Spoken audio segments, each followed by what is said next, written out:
qui date d'environ 2 mois, où il dit expressément qu'il appelle les partis politiques maliens, des acteurs politiques maliens, à venir se joindre à eux pour mettre en place un gouvernement d'union nationale pour faire partir les autorités qui existent aujourd'hui. Donc, dans le cas du Mali, il ne faut surtout pas négliger la possibilité que ces gens sont aujourd'hui en train de se réorganiser et de se réarticuler pour faire face à une prise de pouvoir et faire comme ce qui s'est passé en Syrie. C'est une réalité. On a 2 autres sujets abordés à la fin. Oui, c'est vrai que l'on parle de convergence, de jonction des forces, mais il ne faut pas aussi oublier que entre les populations du Nord, les populations qui veulent le djihad, ceux qui ont des revendications comment on appelle ça, d'autonomie et d'État fédéral ou autre, il y a des disparités qui ne peuvent pas fonder à dire qu'il y a une volonté unitaire d'instaurer un État islamique et musulman. Ce n'est pas ce que je dis.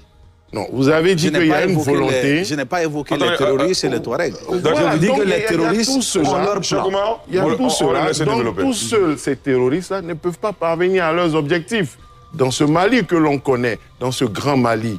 Et donc, il ne faudrait pas dramatiser, d'une part, faire trop peur, d'une part, et d'autre part, il ne faudrait pas le faire pour continuer à donner des arguments et de la justification aux putschistes qui sont en train d'échouer, qui ont échoué. Ça fait 5 ans qu'ils sont là au Mali.